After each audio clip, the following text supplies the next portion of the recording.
मी म्हणालो त्यावर काही टीका झाली. मी तुम्हाला एक दोन किस्से या संदर्भातले सांगितले पाहिजे. ज्यावेळेस प्रकाश भाऊ आमटे एक समर्पित आदिवासी समाजासाठी सेवेसाठी जीवन जगणारे, समाजासाठी जीवन थोर समाजसेवक, त्यांना ज्यावेळेस कॅन्सर डिटेक्ट झाला, तो त्यावेळेस त्यांना ऍडमिट केलं गेलं आणि एका मध्यस्थीने त्यांना विचारलं, त्यांच्या मॅनेजरला दिनानाथच्या, त्यावेळेस ते म्हणाले की ऍडमिट करा, आम्ही प्रकाश आंबेडकरांच्याकडनं, प्रकाश भाऊ आंबेडकरांच्याकडून, सॉरी माफ करा, प्रकाश आमटेंच्याकडून, प्रकाश भाऊ आमटेकडून एकही रुपया आम्ही घेणार नाही आणि मोफत उपचार करू. त्यांना ऍडमिट केलं गेलं, उपचार सुरू झाला.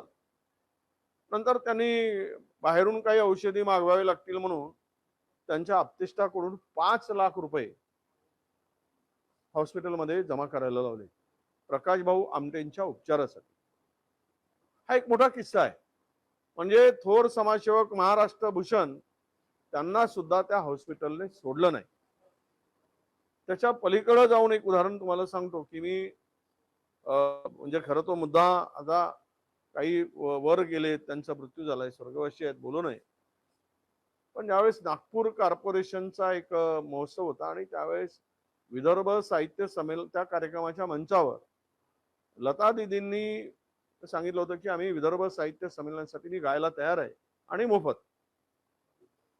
त्यावेळेस विदर्भ साहित्य संमेलनाने सुरुवात केली जोरात आणि लता दीदी नागपुरात येणार, त्या गायनाचा कार्यक्रम होईल आणि मोफत होतो आहे, त्यामुळे यांनी तयारी केली आणि मग त्यांनी संपर्क केला तारीख ठरल्याप्रमाणे. तर तिकडून निरोप आला की आम्हाला पंचतारांकित हॉटेलमध्ये आमची सोय करा, आमच्या वाद्य जे संच आहेत त्यांनाही पैसे द्यावे लागतील आणि स्पेशल फ्लाईट करावं लागेल. तर यांना साधारणतः किती खर्च येईल त्यावेळेस सांगितलं गेलं की ते 22 लाख रुपये खर्च येईल. 22 लाख रुपये खर्च म्हटल्यानंतर हे घाबरलेत आणि त्यांनी म्हटलं की इतके शक्य नाही, काही काही करा. मग सगळ्यांची तयारी झाली की नाही, लता दीदींचा कार्यक्रम होतोच आहे तर 22 लाख रुपये आपण देऊया. आणि त्यांनी मग तो चेक देण्याची तयारी दर्शवली. त्यावेळेस त्या तिकडनं हृदयनाथ मंगेशकरांनी यावेळेस सांगितलं की तुम्ही जे पैसे देताय ते आम्हाला चेकनी नको आहे, तर आम्हाला कॅशनी द्या. त्यावेळेस कॅशनी द्या म्हणून सांगितलं तर हे म्हणाले की नाही, आमची संस्था आहे, रजिस्टर्ड संस्था आहे, ऑडिट होतं, तर आम्ही कॅश देऊ शकत नाही.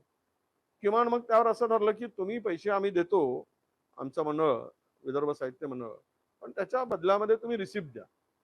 ते मानायला तयार नव्हते. मग त्यावेळेस लता दीदीशी संपर्क केला गेला आणि लता दीदींनी सांगितलं की असं असं आहे. लता दीदींना विचारलं गेलं, ते म्हणले की तुमचं तुम्ही बघा, पण ते हृदयनाथजी बाळा म्हणतायत, त्याला बाळ म्हणायची लता बाळ म्हणतायत, त्या पद्धतीनं ते करा.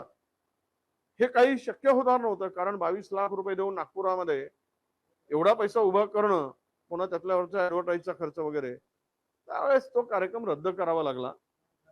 ती वस्तुस्थिती आहे. म्हणजे पैशाशिवाय आम्ही गाणार नाही, हा त्यातला उद्देश होता. तुम्हाला पुन्हा एक उदाहरण मी सांगेल. परभणीला साहित्य संमेलन होतं, नारायण सुर्वे त्या साहित्य संमेलनाचे अध्यक्ष होते, नारायणराव सुर्वे. आणि आशाताई भोसलेंच्या बरोबर त्यांना त्या कार्यक्रमामध्ये गायनाचा कार्यक्रम ठरवायचं ठरवलं आणि तिथले त्यावेळेचे खासदारचं नाव मला आठवत नाही, ते खासदार त्यावेळेस आशा दिदींच्याकडे गेले आणि आशा दिदींना भेटून त्यांनी सांगितलं की तुम्ही कार्यक्रमाला निमंत्रण आहे, तुम्ही या. तर त्या बदल्यात त्यांनी सांगितलं की आम्हाला तुम्ही या बदल्यात, मी येते आहे, पण मला 2 लाख रुपये द्यावे लागतील गायनाचे साहित्य संमेलनामध्ये. आणि त्याप्रमाणे त्या खासदार महोदयांनी, अध्यक्ष महोदयांनी त्यावेळेस दिले. नंतर कार्यक्रम जवळ आल्यावर पुन्हा निरोप आला की पुन्हा 3 लाख रुपये लागतील. ते म्हणले की साहित्य संमेलनाचा कार्यक्रम आहे, नारायण सुर्वे अध्यक्ष आहे, साहित्याशी जोडलेले सगळं आहे ना, त्यामध्ये लोकांचा मोठा हे आहे आणि लोकांनी तयारी केली. त्यावेळेस म्हटलं की तुम्ही देत असाल तर द्या, नाही तर मी काही देणार नाही. म्हणजे एकूणच पाहिलं तर आम्ही कुठल्या मंचावर, कुठल्या कामासाठी, तर आम्हाला, म्हणून म्हटलं मी कोणावर काही आरोप करणं हे योग्य नाही. पण आज हृदयनाथ मंगेशकर हॉस्पिटलचा 7व्या माळ्यावर चॅरिटीमध्ये, 7वा माळा हृदयनाथ मंगेशकरांच्या, सॉरी दीनानाथ मंगेशकरांच्या 7व्या माळ्यावर, दीनानाथ मंगेशकरांच्या 7व्या माळ्यावर मंगेशकर कुटुंबियासाठी ते राखीव आहे. त्या तिथे तेवढंच त्यांच्यासाठी आप्तेष्टांचा उपचार होतो. हे चॅरिटी हॉस्पिटल आहे, पेशंट तपासणीला आला की 20 रुपये घ्यावे लागतात, इथे 600 रुपये मोजावे लागतात. 20 रुपयामध्ये पेशंट तपासला गेला पाहिजे चॅरिटीमध्ये, मग 600 रुपये कशासाठी? म्हणजे ही लूट नाही का? आणि तुम्ही त्यामध्ये कुणाचा पैसा लागला हॉस्पिटलमध्ये? तुम्ही चॅरिटी म्हणून मिळवला, तिथले बेड रिझर्व नाही, गरिबांसाठी उपचार होत नाही.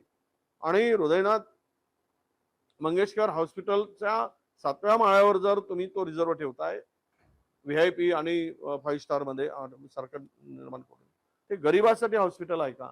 हा खरा प्रश्न येतो. म्हणून काल आलेला जो अहवाल आहे, तिसरा अहवाल त्या भगिनींच्या संदर्भात, हा मन हेलावणार आहे, हृदय पिळवून निघणार आहे. 2 मुलांना सोडून ती आई गेली.